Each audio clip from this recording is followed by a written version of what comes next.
Hello साथियों, मैं BL लूणा मेरे यूट्यूब चैनल स्टडी टाइम में आपका हार्दिक स्वागत करता हूं। हम हिंदी साहित्य का इतिहास पढ़ रहे हैं और आज हम हिंदी साहित्य के इतिहास में जो प्रयोगवादी काव्य धारा है उसके जो महत्वपूर्ण कवि हैं उनके बारे में अध्ययन करेंगे। पिछली जो क्लास थी उसके अंदर हमने प्रयोगवाद और प्रगतिवाद में क्या अंतर था, प्रयोगवाद की क्या विशेषताएं थी, उनके बारे में अच्छे से देखा। अगर आप मेरे चैनल पर पहली बार विजिट कर रहे हो तो चैनल को सब्सक्राइब कर ले, बेल आइकन को ऑल पे प्रेस कर ले ताकि जब भी मैं कोई नया वीडियो अपलोड करूं तो उसका नोटिफिकेशन आपको मिल सके। वीडियो पसंद आती है तो इसको लाइक करिए, अपने दोस्तों के साथ में भी इसको शेयर कीजिए, जो फायदा आपको मिल रहा है अपने दोस्तों को भी मिल सके। आप वीडियो देखते हो पर लाइक नहीं करते हो, लाइक भी किया करें। बिना समय गंवाए हम शुरुआत करते हैं प्रयोगवादी काव्य धारा के जो प्रमुख कवि है उसके अंदर हमारा पहला जो नाम है वो है अज्जेय का, सच्चिदानंद हीरानंद वात्स्यायन अज्जेय, जो महत्वपूर्ण है हमारे प्रयोगवाद की दृष्टि से और हिंदी साहित्य की दृष्टि से। जन्म की बात करें तो इनका जन्म 1911 ईस्वी में हुआ था और मृत्यु 1987 ईस्वी में हुई थी। जन्म स्थान की बात करें तो ग्राम कसिया, जिला देवरिया। ठीक है, तो ये भी आपको याद रखना, पूछा जाता है। सूत्र बनाया है मैंने इनकी जन्म डेट से, जो अज्जेय है और जो 3-4 कवि अलग है उनका जो मैंने एक सूत्र बनाया, अज्जेय ने केदारनाथ में नाग और शेर को लड़ाया 1911 ईस्वी, यानी 1911 ईस्वी में जन्म है। कौन कौन है वो? एक तो अज्जेय हो गए, उनका जन्म 1911 ईस्वी में। एक केदारनाथ अग्रवाल है, उनका जन्म 1911 ईस्वी में। एक नागार्जुन है, उनका जन्म 1911 ईस्वी में। और एक शेर का मतलब शमशेर बहादुर सिंह, उनका जन्म 1911 ईस्वी। तो 4 है, उन 4 कवियों का जन्म स्थान है वो, सॉरी, जो जन्म डेट है वो 1911 ईस्वी है, तो आपको ध्यान में रखना है।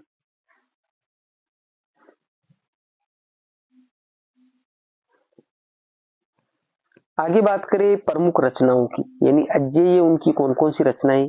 भगन दूत है जो 1933 ईस्वी में, चिंता है 1942 ईस्वी में, इतेलम 1946 ईस्वी में, हरी घास पर क्षणभर 1949 ईस्वी में, बावरा अहेरी 1954 ईस्वी में, इंद्रधनुष रोंदे हुए 1957 ईस्वी में है।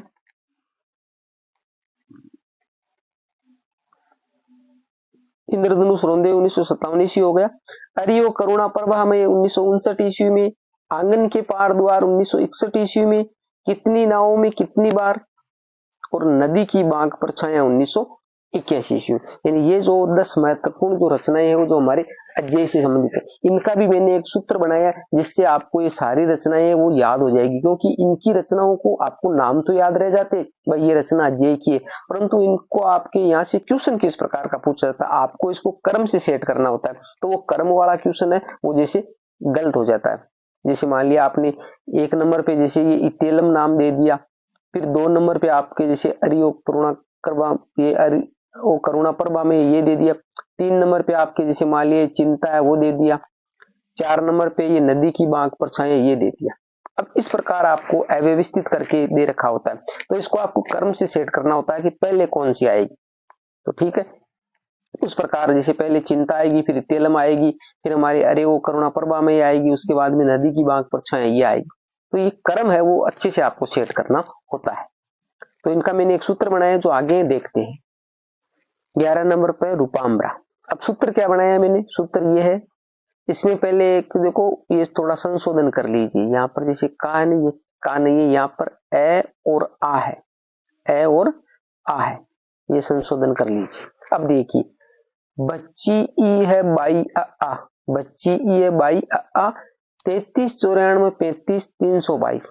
तो 33 94 35 322 ये आपको कोड याद रखना है और इतने में आपको ये सारी रचनाओं के नाम याद हो जाएंगे। देखो भय आया है तो भय का मतलब हमारा हो जाएगा भगन दूत, जो 1 नंबर पे थी, भगन दूत हो जाएगा। फिर हमारी ची आया तो उसका मतलब चिंता हो जाएगा। फिर हमारा ई आया तो इतेलम हो जाएगा। फिर है आया तो हरी घास पर क्षणभर हो जाएगा। फिर बा आया तो बावरा अहेरी हो जाएगा। फिर ई आया वापिस, ई बड़ा है तो इंद्रधनुष रोंदे हुए हो जाएगा। आगे इसके बाद में हमारा ए आया है तो अरि ऊपर करुणा प्रभा में ये हो जाएगा और आ का मतलब आंगन के पार द्वार हो जाएगा। यानी ये 8 नंबर तक की रचनाएं, उन्हीं का मैंने सूत्र बनाया। आगे फिर कितनी नावों में कितनी बार, नदी की बांक पर छाया और उपामरा, ये 3 आपको अलग से याद करनी।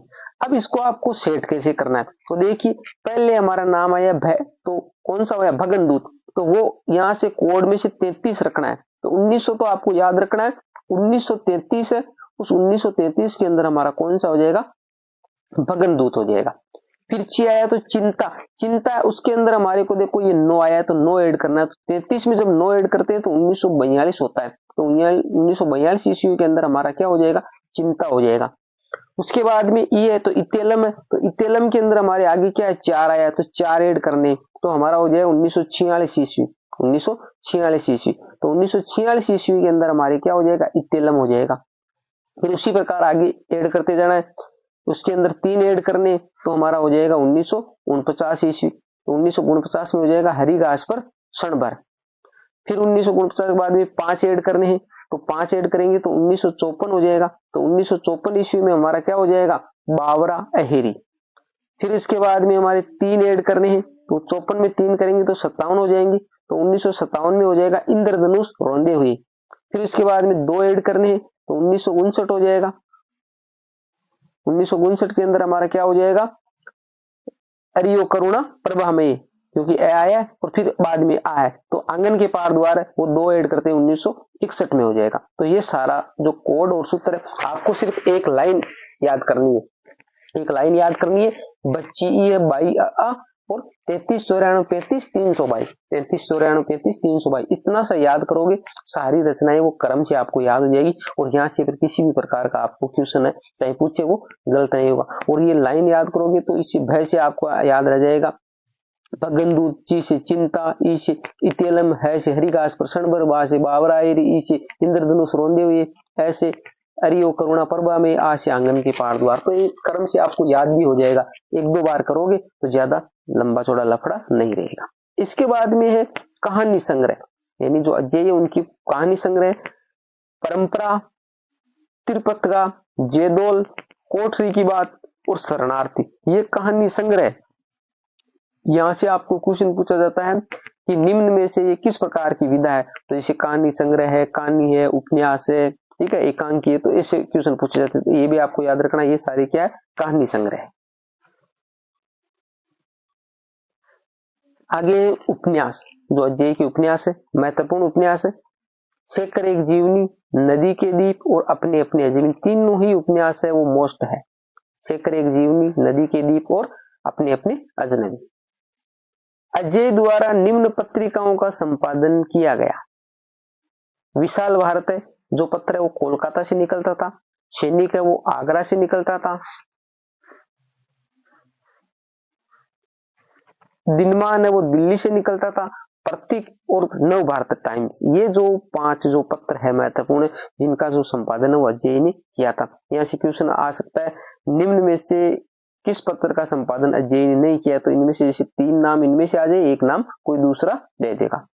तो विशाल भारत है जो कोलकाता से निकलता था, सैनिक आगरा से, दिल्ली से दिनमान और प्रतीक और नव भारत टाइम्स, ये 5 जो पत्र है।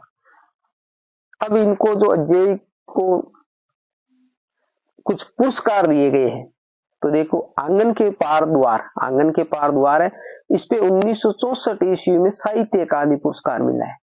आंगन के पार द्वार है उस रचना पे क्या मिला है, साहित्य अकादमी पुरस्कार मिला है 1964 ईस्वी में। और कितनी नावों में कितनी बार, कितनी नावों में कितनी बार है, 1978 ईस्वी में भारतीय ज्ञानपीठ पुरस्कार मिला। दोनों ही पुरस्कार महत्वपूर्ण है, तो दोनों रचनाएं महत्वपूर्ण हो जाती है, मोस्ट हो जाती है, अच्छे से आपको इसको ध्यान में रखना है। यानी आंगन के पार द्वार है उसको 1964 ईस्वी में साहित्य अकादमी पुरस्कार मिला, और कितनी नावों में कितनी बार है उसको 1978 ईस्वी में भारतीय ज्ञानपीठ पुरस्कार मिला है। हरी घास पर क्षण भर है उसकी एक प्रौढ़ रचना है, प्रौढ़ का मतलब होता है पुरानी, ठीक है, तो हरी घास पर क्षण भर है वो एक प्रौढ़ रचना है। बावरा अहेरी इनके जीवन दर्शन को प्रतिबिंबित करने वाली रचना है, बावरा अहेरी, बावरा अहेरी वो क्या है, इनके जीवन से संबंधित जो वृत्तांत है उसके अंदर हमारे को देखने को मिलता है।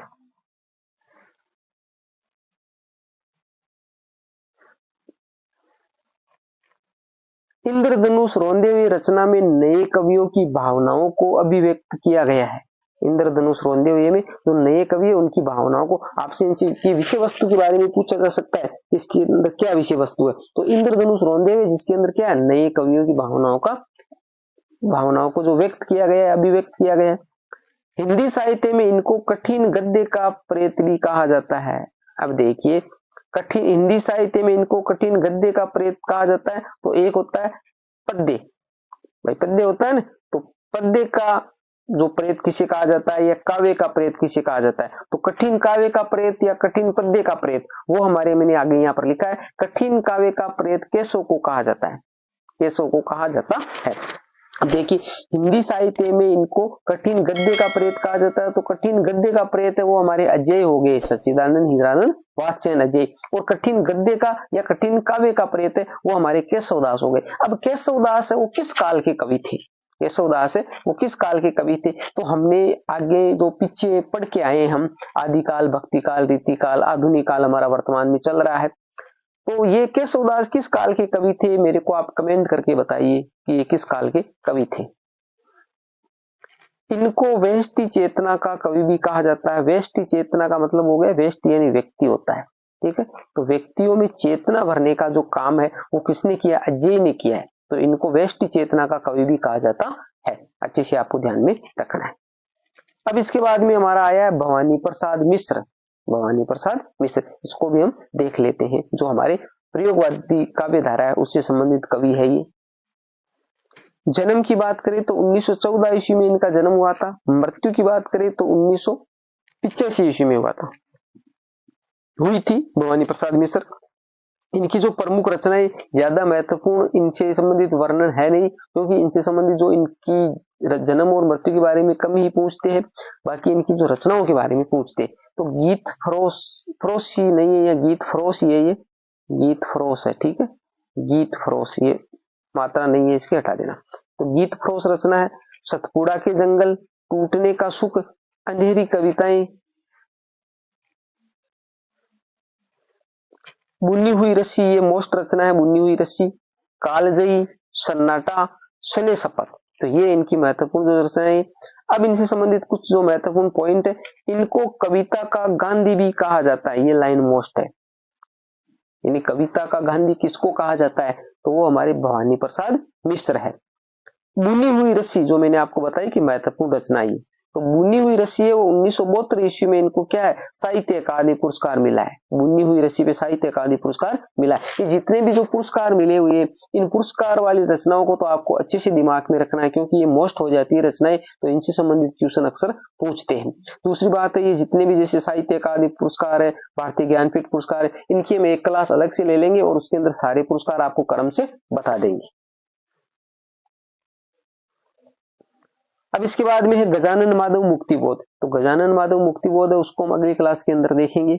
इस क्लास के अंदर हमने अजय और भवानी प्रसाद मिश्र के बारे में देखा, ठीक है, अच्छे से इनके बारे में जितने जो पॉइंट बनते थे वो हमने अच्छे से इनको देखा है, ठीक है। वीडियो में किसी भी प्रकार को आपको कोई कमी या डाउट नजर आता है तो आप मेरे को कमेंट करके बता सकते हैं, क्योंकि जल्दी में कोई रचना, उसकी जो प्रकाशन की जो डेट है या कोई पत्रिकाएं हैं उनके जो प्रकाशन का जो स्थान है, समय है, वो गलत हो सकता है। तो आप भी जो गाइडों में कहीं देखते हो करते हो, तो आपको कोई गलती नजर आती है तो आप मेरे को उससे अवगत करवाइए।